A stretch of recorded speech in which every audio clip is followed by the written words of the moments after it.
The Riverside Country Club's terrace overlooked manicured golf courses that stretched toward the horizon like an emerald ocean. Crystal chandeliers hung from the covered patio, catching the late morning sun and scattering rainbow light across white tablecloths.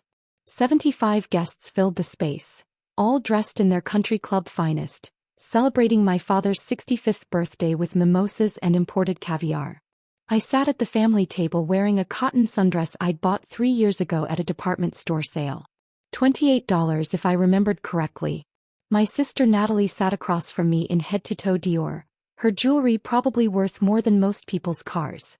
My brother-in-law Richard was beside her in his custom Italian suit, checking his Rolex every few minutes like he had somewhere more important to be. My brother Trevor occupied the seat to Dad's right, wearing Armani and that smug expression he'd perfected over 33 years of being the golden child. His wife Jessica sparkled with diamonds, showing off her recent push present, a tennis bracelet worth 6 figures for delivering their second child.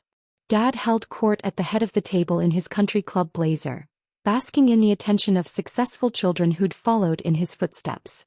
He'd built Blackwood Financial into a powerhouse investment firm, and Trevor had joined him straight out of business school.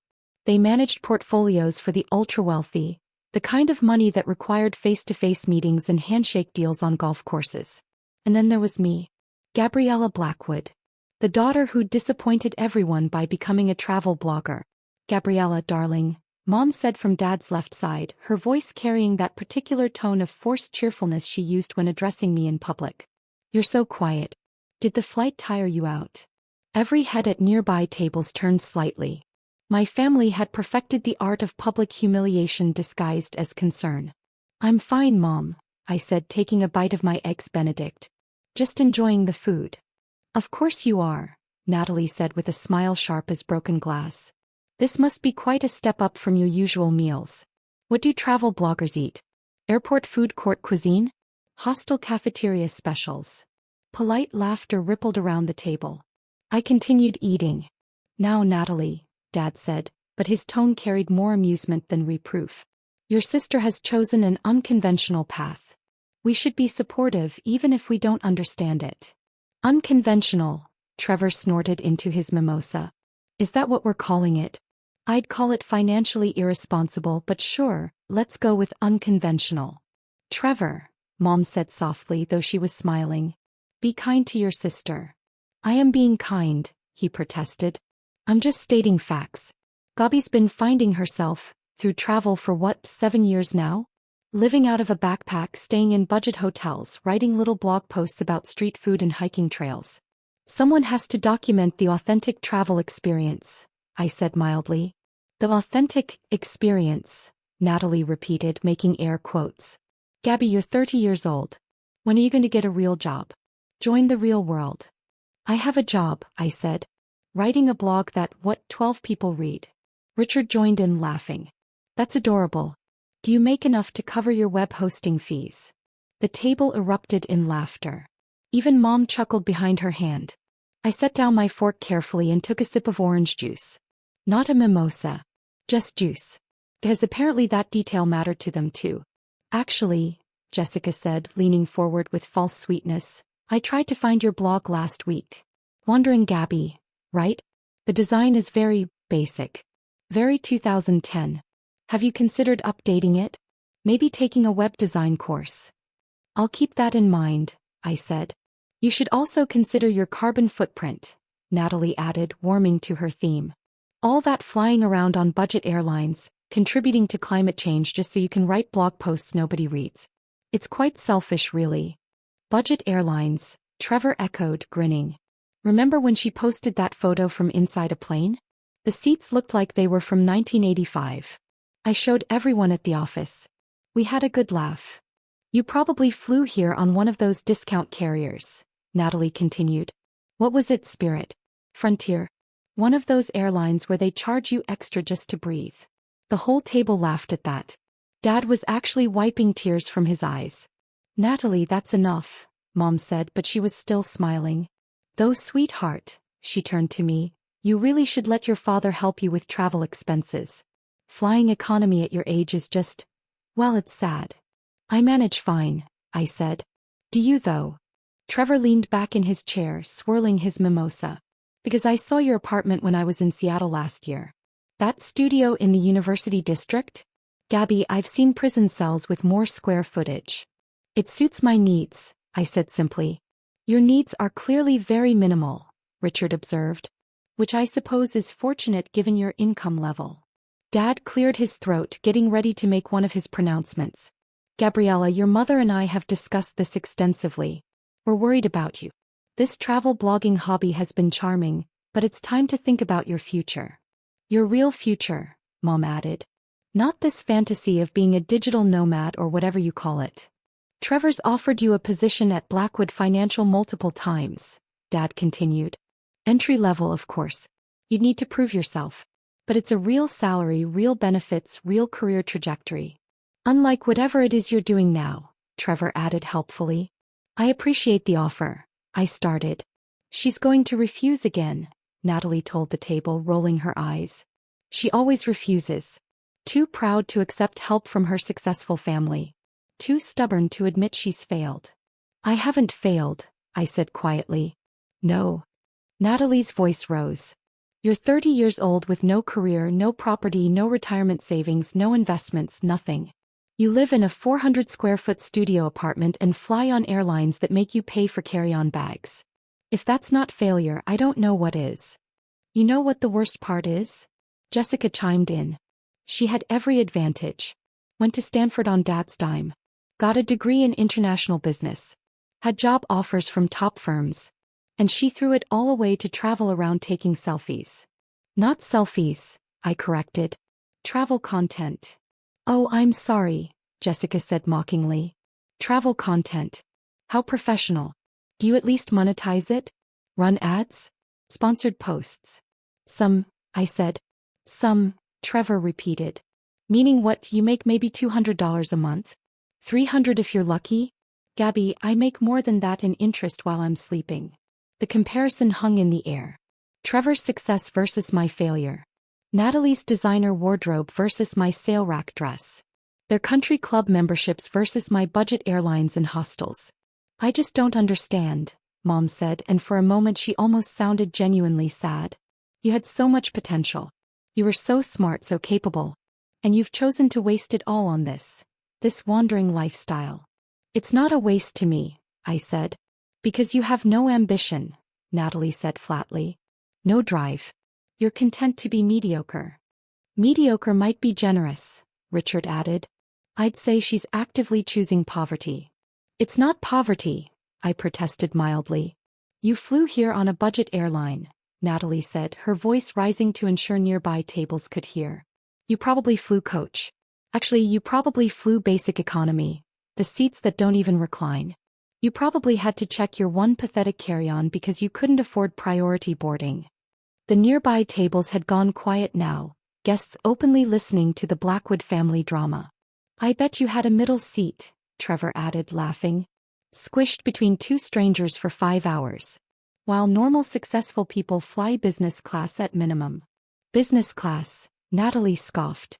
Trevor, she can't even afford economy plus. Look at her shoes. Those are from Target. I glanced down at my sandals. They were indeed from Target. Comfortable, practical, and $12 on clearance. This is what I'm talking about, Dad said, his voice taking on that disappointed tone I'd heard for 7 years. Gabriella, you're living like a college student. 30. It's embarrassing. For the whole family, Natalie added. Do you know how awkward it is when my friends ask what you do? Oh, my sister writes a little travel blog. Sounds pathetic. You could say I'm a travel writer, I suggested. But you're not a real travel writer, Jessica corrected. Real travel writers work for magazines. They get paid actual salaries. They stay in nice hotels and fly business class. You're just a girl with a WordPress site and a lot of time on her hands. 7 years of time, Richard noted. 7 years of basically nothing to show for it. No assets, no savings, nothing. Just a bunch of photos of street food and temple ruins. Mom reached across the table to pat my hand. Sweetheart, we love you. We do. But we're running out of patience. Your father and I won't be around forever. When we're gone, Trevor and Natalie will have successful careers and financial security. What will you have? Memories. Natalie suggested mockingly. Maybe she can pay her nursing home bills with Instagram likes. The table erupted in laughter again. Even the nearby tables were smiling now, entertained by the public roasting of the Blackwood family failure. I was about to respond when I saw him approaching across the terrace. Captain James Mitchell in his crisp pilot's uniform, complete with the 4 gold stripes on his shoulders that marked him as a captain. He walked with the confident bearing of someone who'd spent 20 years flying for major airlines before I'd recruited him. The conversations around me faded slightly as people noticed the uniformed pilot walking purposefully toward our table. "Ms. Blackwood," he said, his voice professional and clear. He stopped directly beside my chair. "I apologize for interrupting your father's celebration, but we have a time-sensitive situation." The entire table had gone silent. Natalie's champagne glass was frozen halfway to her lips. "What is it, Captain Mitchell?" I asked calmly. "Your Gulfstream G700 is ready for departure," he said. "We have our flight window to Monaco, but we need to leave within the next 90 minutes to make your dinner meeting with the Minister of Tourism. The crew has already completed pre-flight and your guests are boarding now." I could feel every eye at the table on me. On nearby tables too. The entire terrace had gone quiet enough to hear champagne bubbles bursting. "Monaco." Dad's voice was barely a whisper. Captain Mitchell continued, professional to his core. "Additionally, Ms. Blackwood, your aircraft manager called. The new Bombardier Global 7500 you ordered will be delivered next month as scheduled. They're asking about your preferred interior configuration for the 3rd aircraft." "3rd aircraft." Trevor's voice cracked. "Tell them I'll review the options next week," I said calmly. "And Captain, please inform the Monaco crew that I'll be there in 60 minutes. Have the car brought around." "Already waiting at the front entrance, ma'am. Your luggage was transferred from the hotel this morning as requested." "Thank you, Captain." He nodded politely to the table. "Mr. Blackwood, congratulations on your birthday." "Ma'am." He turned and walked back across the terrace with the same confident stride. The silence that followed was so complete I could hear birds chirping in the trees beyond the golf course.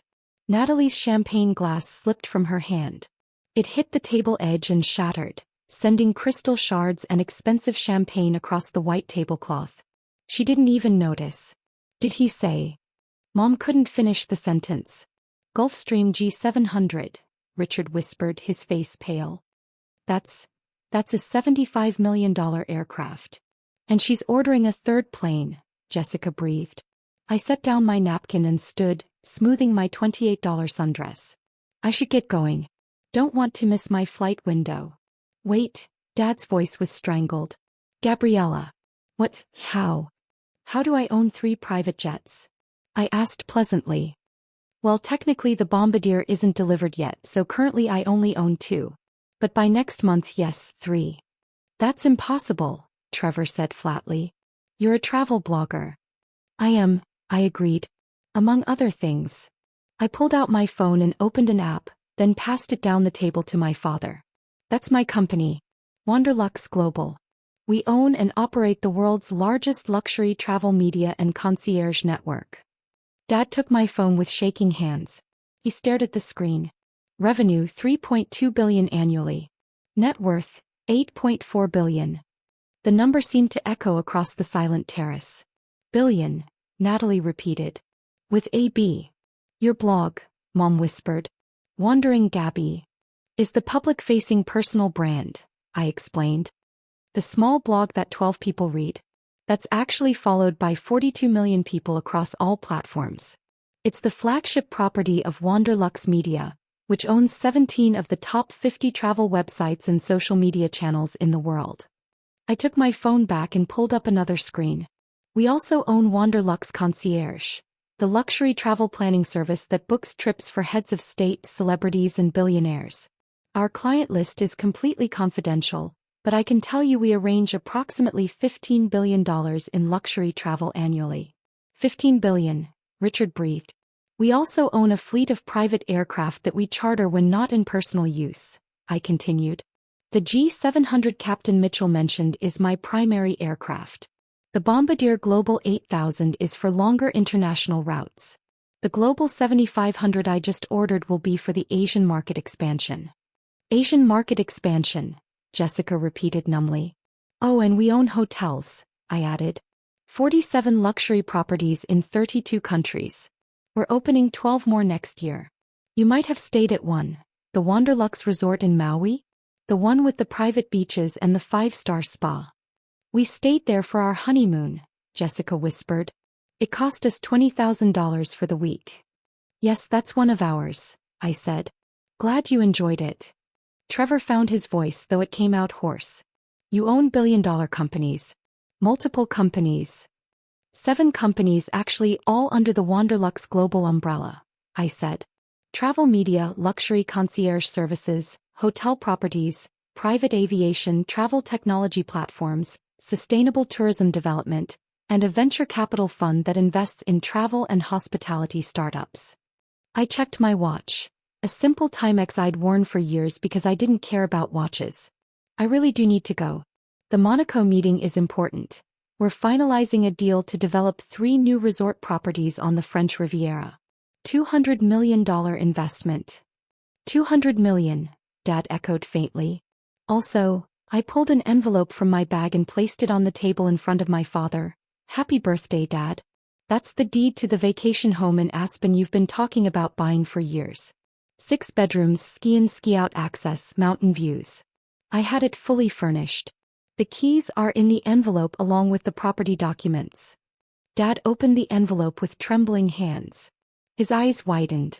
This property is listed at $12 million. 11.7, I corrected.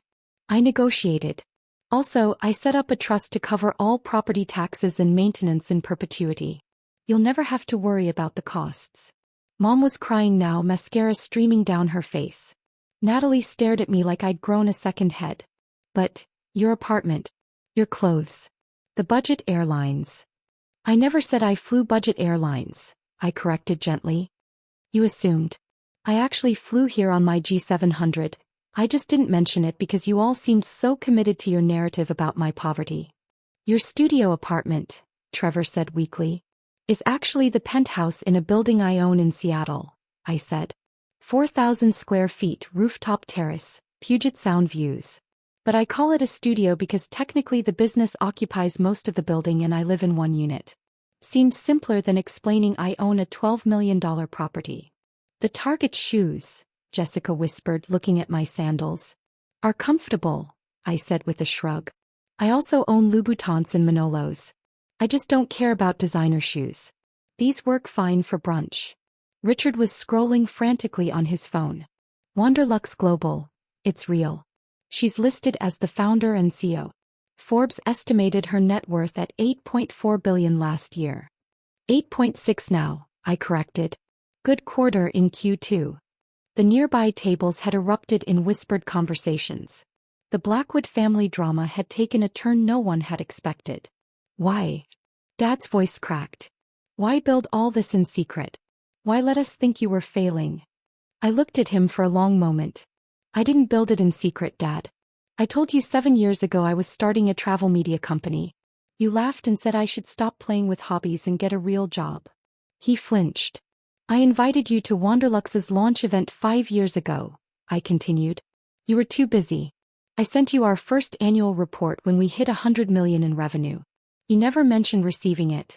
I invited you to our 3-year celebration when we acquired our first hotel property. Trevor sent the invitation back with a note that said he couldn't attend another one of Gobby's little blog parties. Trevor had gone completely white. So I stopped trying, I said simply. I built something extraordinary without your support, your approval, or your belief. And honestly, it was easier without you constantly telling me I was wasting my time. The things we said, Mom whispered. The way we talked about you. You mean the public humiliation? I asked. The constant mockery? The implications that I was a failure and an embarrassment? Yes, I heard all of it. Everyone heard it. I gestured to the nearby tables. You made sure of that. We didn't know, Natalie said, tears forming in her eyes. You didn't ask, I corrected. You assumed. You decided I was a failure because I didn't follow the path you wanted for me. You never once asked about my business. Never asked to see my portfolio.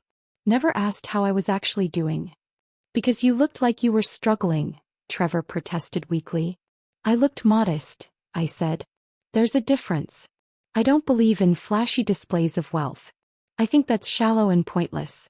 But you all decided modest meant poor and poor meant failure and failure meant I deserved your contempt. The words landed like hammer blows.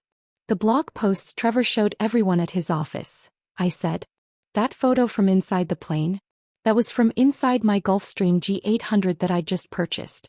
I was posting about the experience of private aviation for my luxury travel readers. But you assumed it was a budget airline because that fit your narrative better. Trevor put his head in his hands. My basic website design that Jessica criticized, I continued.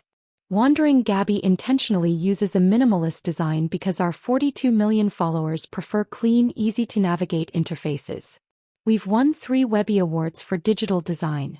But sure, it's very 2010. Jessica was crying now too. And the carbon footprint lecture. I turned to Natalie. Wanderlux Global has offset 100% of our carbon emissions since day one. We've invested over $50 million in sustainable tourism initiatives and renewable energy projects. We're literally the most environmentally responsible company in the travel industry. But thank you for the concern. Natalie's perfectly made-up face was streaked with tears. A sleek black car pulled up to the terrace entrance. My driver, Marcus, stepped out and gave me a subtle nod. That's my car, I said. Time to go. Captain Mitchell doesn't like to miss flight windows, and I respect his professionalism too much to make him wait. Gabriella, please. Dad stood, his voice breaking. Don't leave like this. Let's talk. Really talk. About what? I asked. About how you all spent 7 years publicly humiliating me. About how you made me the family joke. About how you measured my worth entirely by your standards of success and found me wanting. We were wrong, he said. We were so wrong. I'm sorry. We're all sorry. I looked around the table. At Natalie's tear-streaked face. At Trevor's shock. At Mom's genuine anguish. At Jessica and Richard's stunned silence. I know you're sorry, I said quietly. But sorry doesn't undo 7 years of constant put-downs. Sorry doesn't erase all the family gatherings where I was the punchline. Sorry doesn't fix the fact that you were so committed to your image of me as a failure that you never bothered to learn the truth. Let us make it right, Mom pleaded. Please. Come to dinner next week. Tell us about your business. Your life. Everything we missed. I considered it. Part of me, the part that still loved them despite everything, wanted to say yes. Wanted to believe we could fix this. But I also knew the truth. They didn't love me. They loved the idea of me they'd created. And now they loved the idea of claiming a billionaire daughter instead of an embarrassing failure. I'll think about it, I said finally. But right now I have a business to run. A meeting in Monaco. A resort deal to close. A company that employs 3,000 people who depend on me showing up and doing my job. I picked up my worn leather bag, which was actually a vintage Hermes that I'd never bothered to mention. Oh, and Dad. I paused. That entry-level position Trevor keeps offering me at Blackwood Financial? The one where I'd need to prove myself by working under my brother? Blackwood Financial manages about $4 billion in client assets. Wanderlux Global's annual revenue is $3.2 billion.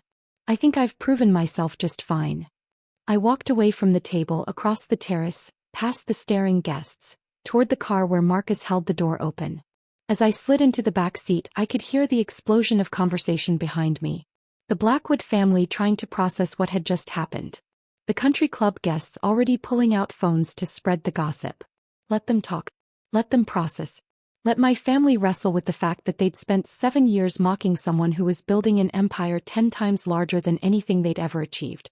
Marcus pulled away from the country club and I leaned back against the leather seats.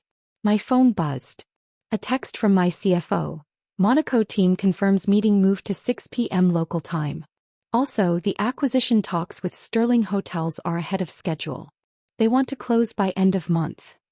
I typed back, perfect. Prepare the contracts. Another buzz. This time from my head of PR. Forbes is running a feature on Wanderlux's expansion into Africa. They want a quote from you. I sent her the quote, approved 3 media requests and reviewed the preliminary numbers for our Q3 performance, tracking 22% above projections. By the time we reached the private aviation terminal, I'd handled 6 business items and forgotten about the brunch entirely. That's what success actually looked like. Not designer clothes or public displays of wealth. Not putting down your family to feel superior. Not measuring worth by country club memberships. Real success was building something meaningful. Creating jobs. Changing industries. Making an impact. And doing it quietly without needing anyone's permission or approval. Captain Mitchell met me at the aircraft steps. "We're ready when you are, Miss Blackwood." "Thank you, Captain. Let's get to Monaco." As the G700 lifted off, I looked down at the city below. Somewhere down there, my family was still processing. Still trying to reconcile the daughter they'd dismissed with the woman I'd actually become. Maybe we'd have that dinner. Maybe we'd find a way to rebuild. Or maybe they'd just adjust their narrative, turning me from the family failure into the family success story, without ever actually understanding what I'd built or why. Either way, I'd be fine. I had companies to run, deals to close, and an entire world to explore. On my own terms. In my own jets. With my Target sandals and all.